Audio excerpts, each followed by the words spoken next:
নারী জাতি যারা মেয়ে কিশোরী এদের এই ধরনের চরিত্র যদি থাকে তাহলে সেই সংসারে কোনোদিন উন্নতির ছোঁয়া পাবে না, উন্নতি হবে না, কোনোদিন সেই সংসার চরমভাবে শান্তি লাভ করতে পারবে না। নারীদের এই স্বভাবগুলো বর্জন করা আজ অতীব জরুরি। নারীরা যদি এই স্বভাবের হয়, এই চরিত্রের হয়, তাহলে নারীদের সংসারে সুখ শান্তি বলতে কোনো জিনিস থাকবে না, কোনোদিন উন্নতি হবে না। স্বামী যতই উন্নতি করুক, উন্নতি করার চেষ্টা করুক, ইনকাম করুক, চাকরি করুক, ব্যবসা বাণিজ্য করুক না কেন, সবাই মিলে ব্যবসা বাণিজ্য করলেও নারীদের ভিতরে যদি এই ধরনের স্বভাব থাকে তাহলে কোনোদিন সেই সংসারে হাজার কোটি টাকা দিয়েও সুখ শান্তি উন্নতি লাভ করা সম্ভব হবে না। এই চরিত্রগুলো নারীদেরকে বর্জন করতে হবে। সেই চরিত্র হলো, যে নারী সকালে ঘুম থেকে দেরি করে ওঠে, এই সংসারে কোনোদিন উন্নতি হবে না, ওই সংসারে কোনোদিন উন্নতি হবে না। আমি আবার বলছি, ওই সংসারে কোনোদিন উন্নতি হবে না যে সংসারে নারীরা, মেয়েরা, কিশোরীরা সকালে ঘুম থেকে দেরি করে ওঠে। 2 নম্বরে, স্বামীর ইনকামে, স্বামীর আয় উন্নতিতে সন্তুষ্ট থাকতে পারে না।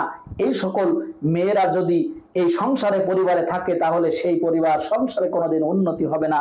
3 নম্বরে, স্বামীর মতামতের গুরুত্ব সে দেয় না, স্বামীর মতামতকে উপেক্ষা করে, এই সংসারে কোনোদিন শান্তি বলতে কোনো জিনিস থাকবে না।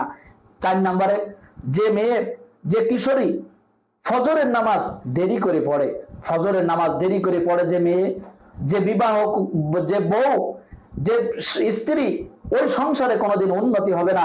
এই জন্য ফজরের নামাজ তাড়াতাড়ি পড়তে হবে। 5 নম্বরে, দান সৎকা না করা, যে মেয়ে, যে নারী, যে কিশোরী সংসারে থেকে, পরিবারে থেকে দান সৎকা করে না, এই দান সৎকা না করার কারণে ওই সংসারে কোনোদিন উন্নতি হবে না। 6 নম্বরে, ফরজ গোসলের ক্ষেত্রে যে নারী অলসতা করে, ফরজ গোসলের ক্ষেত্রে যে নারী অলসতা প্রদর্শন করে, এই সংসারে কোনোদিন উন্নতি হবে না।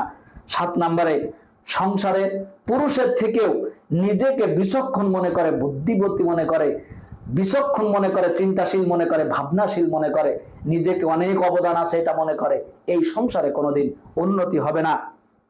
8 নম্বরে, ইচ্ছাকৃতভাবে নামাজে দেরি করে আদায় করা, ইচ্ছাকৃতভাবে নামাজ যদি দেরি করে আদায় করে তাহলে ওই সংসারে কোনোদিন উন্নতি হবে না।